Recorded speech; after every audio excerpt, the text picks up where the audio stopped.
মাতৃগর্ভে মৃত নবজাতক, প্রসবের পর প্রোপাগান্ডা। ফতুল্লা জেনারেল হাসপাতাল মোস্তাফিজ সেন্টারের সুনাম ধ্বংসে অপচেষ্টা ও অপপ্রচার। ফতুল্লা থানার 5টি ইউনিয়নের সাধারণ মানুষের সেবাদানের একমাত্র স্বনামধন্য হাসপাতাল Fatullah general hospital Mostafiz centre.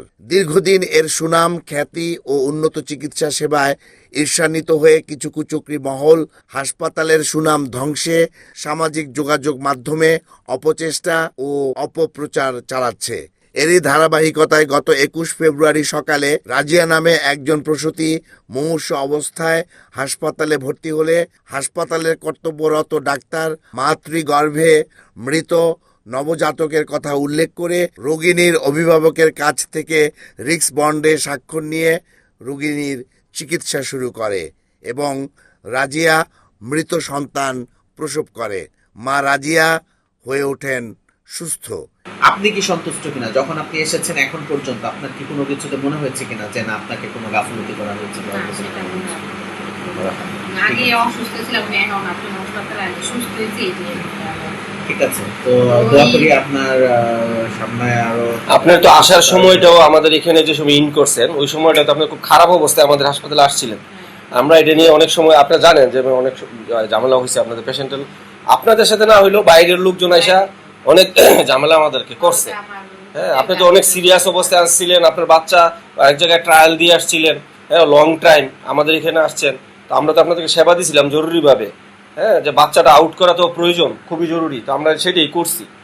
করার পর হিতে বিপরীত হয়েছে কি যে নাকি আপনারা কি আপনাদের সাথে কোনো কাউন্সিলিং করি নাই যে আপনি মানে আরেক জায়গায় ট্রায়াল দিয়ে আসছেন, বাচ্চা খারাপ হবে এরকম যাই না আপনারা আমরা বলি নাই, এরকম কিছু হয়েছিল? আমরা তো বারবারই বলছি আপনার যা বাচ্চা খারাপ হবে এটা আপনারা যাই নেই, আপনাদের ডেলিভারি করতে হচ্ছে। হ্যাঁ, রুগীর অবস্থা খারাপ ছিল, প্রেশার ছিল, আমরা তো আপনাদেরকে জানাইছিলাম, এগুলো কথা বলছিলাম, কিন্তু ওনারা তো আসলে মানবিকতা খাতিরে আসলে যেরকম পরিস্থিতি আপনি আসছিলেন সেরকম পরিস্থিতি আপনাকে আমরা যে বলে দেবো যেন অন্য কোথাও চলে যান সেটাও সম্ভব ছিল না। বাচ্চার মাথা একদম সম্ভব ছিল, ক্যাপুট অবস্থায় ছিল। তো আমরা আপনার ভালোর জন্য যাতে আপনাদের কোনো সমস্যা না হয় এই কারণেই আমরা পরবর্তীতে হ্যান্ডেল করেছি। এখন হয়তোবা এখানে আপনার যারা বোঝে না তারা এসে অনেক রকমের ঝামেলা করে, যাক সমস্যা নাই।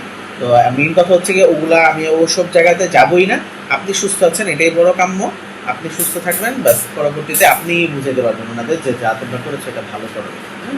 ঠিক আছে, ঠিক আছে মা, আপনি হ্যাঁ সমস্যা নেই, আপনি এখন ভালো আছেন এটাই আমাদের জন্য কাম্য। আপনি শুনছেন পরে শুনছি বাচ্চা হার্টবিট নেই, পরে শুনছি।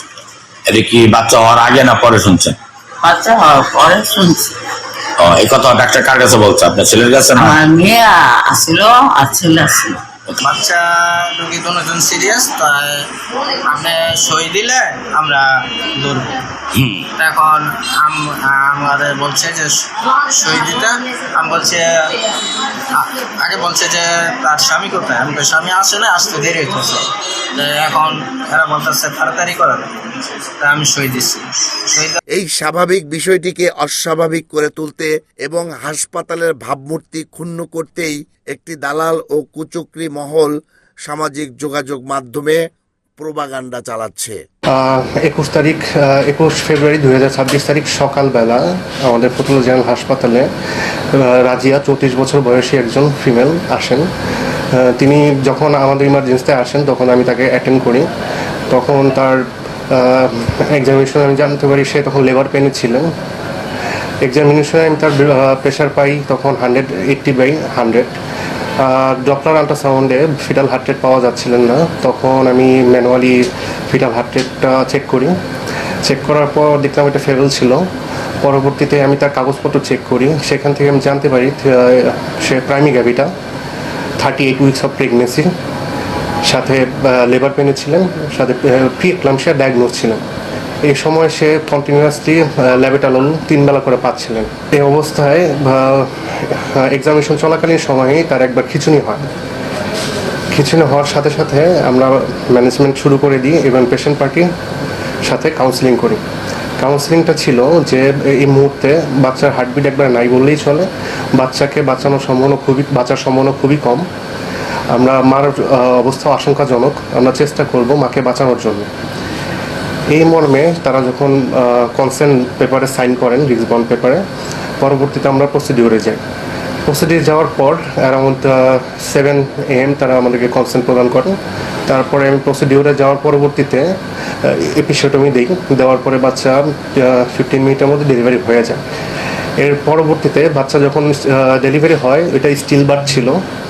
আমরা 10 to 15 মিনিট রিসাসিটেট করার ট্রাই করি, বাট কোনো রেসপন্স ছিল না।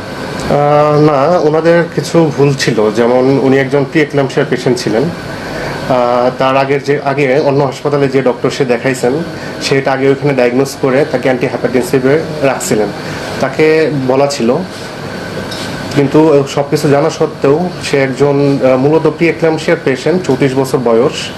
সেই পেশেন্টের নর্মাল ডেলিভারি ট্রায়াল করাই হয় না, কিন্তু এটা জানার পর ইলেকটিভ সিজারে যাই মূলত আমরা।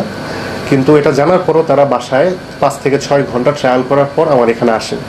আমার এখানে যখন আসেন তখন হেডটা পুরাটা এনগেজ হয়েছিল, তারা তখন আর বাসায় পারে নাই, সেই মুহূর্তে আমার এখানে সেন্ড করছে। আমার এখানে তো টাইম লাগেনি, আমাদের এখানে 10 to 15 মিনিটস, আর আমার ওখানে অন্য কিছু করার কোনো ওয়ে ছিল না, টোটালি ছিল না। পরবর্তীতে আমরা মাকে প্রপার ট্রিটমেন্ট শুরু করে দিয়েছিলাম। ততক্ষণে ন্যালেপসিন চলছিল কন্টিনিউয়াসলি। মা মোটামুটি স্টেবল, আমাদের হাসপাতাল থেকে মা সেফলি ডিসচার্জ হয়ে যায়। কিন্তু এই জিনিসটাকে খুব অন্যভাবে প্রেজেন্ট করা হয়েছে মূলত। রুগীর বাচ্চাটা পেটেই মরা ছিল। ডাক্তাররা যথেষ্ট চেষ্টা করেছে, এরপরেও সিপিআর মাউথ টু মাউথ দেওয়া হয়েছে। 10 মিনিট পর্যন্ত চেষ্টা করার পর বাচ্চাটা কোনোভাবেই রিভার্স হয়নি। তো সেখানে আমাদের করার কিছু ছিল না, তাদের পারমিশন নিয়ে আমরা কাজ করছি। এবং যে কথাটা বলা হয় রুগী মেরে ফেলা হয়েছে, এগুলি আসলে একটা ভ্রান্ত চিন্তা এবং ধারণা। আসলে আমরা আমাদের আপ্রাণ চেষ্টা করার পরও এই বাচ্চাটা জীবিত থাকে নাই, পেটেই মারা গেছে। তো এখন আমাদের করণীয় কি ছিল? করণীয় ছিল এক্লেমেশিয়ার রুগী মাকে সেভ করা। এই মাকে আমরা 24 ঘন্টারও বেশি রাখি এবং এই মাকে আমরা ফুল ট্রিটমেন্ট দিয়ে যখন নিরাপদ মনে করলাম তখন বাড়িতে যায়। কিন্তু আমাদের সাথে যে এত খারাপ ব্যবহারের পরও আমরা সেটা ভাবি নাই যে এই রুগীকে আমরা বাড়িতে পাঠাই, কিন্তু আমরা সেটা করি নাই।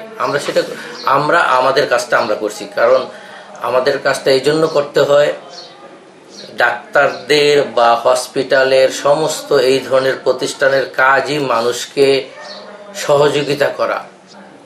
প্রয়োজন না হলে সেই রোগীর আমরা অপারেশন করি না, আর এই রোগীটা আমরা অপারেশনও করি নাই।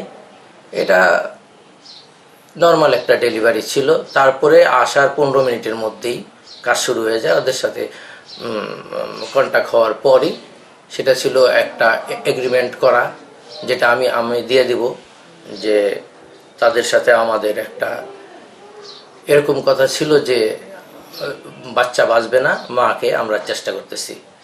আর ওই মুহূর্তে মাকে ছেড়ে দেওয়া মানে যে অমানবিক কোনো কাজ করা। ইচ্ছা করলে আমরা অন্য হসপিটালে পাঠাতে পারতাম, নারায়ণগঞ্জের কোনো হসপিটালে এটা কাজ করতে পারতো না, কিন্তু এটা ঢাকা মেডিকেল কলেজে নেওয়া জরুরি ছিল। যে কোনো মুহূর্তে সিভিল সার্জন স্যারকে ওয়েলকাম। আমার এখানে কোনো শর্ট ডেটের রিয়েজেন্ট পাবেন না, এটা আমি চ্যালেঞ্জ করলাম, কখনো না। আমরা যথেষ্ট সচেতন। আমাদের মেশিনপত্র এত ছোট প্রতিষ্ঠানে এই ধরনের মেশিনপত্র অনেকেই রাখে না। আমরা ভলিউশন দিয়ে আল্ট্রাসাউন্ড করছি, হ্যাঁ, যেটা নাকি বড় বড় প্রতিষ্ঠানটা করে। তা আমরা আসলে তো আমাদের চেষ্টা মতো, আমাদের সাধ্য মতো সর্বোচ্চটা দেওয়ার চেষ্টা করি। হ্যাঁ, সঠিক চিকিৎসার পর কি মানুষ মারা যাবে না? তার যদি হায়াত না থাকে, তার নিজস্ব কমপ্লিকেশন থাকে, সেখানে কিন্তু মারা যেতে পারে। এই জন্য আমাদের বুঝতে হবে যে না, এই রোগী মৃত্যুর জন্য ডাক্তার এবং কর্তৃপক্ষ দায়ী না, তারা তাদের আপ্রাণ চেষ্টা করছে। প্রত্যেকটা ভালো কাজের মূল্যায়ন করতে হয়, যদি মূল্যায়ন না করা হয় তখন মানুষ নিরুৎসাহিত হয়। আমাদেরকে প্লিজ নিরুৎসাহিত করবেন না। আর হসপিটালের পক্ষে থাকেন, এগুলি বিপদের বন্ধু, মানুষের বিপদের সময় আসে। হাসপাতালের সুনাম ক্ষুণ্ণ ও প্রোপাগান্ডায় জড়িতদের বিরুদ্ধে আইনগত ব্যবস্থা গ্রহণের সকল প্রক্রিয়া সম্পূর্ণ করেছে বলে জানিয়েছেন হাসপাতাল কর্তৃপক্ষ। রিপোর্ট আহমেদ শরীফ, NAN TV, নারায়ণগঞ্জ।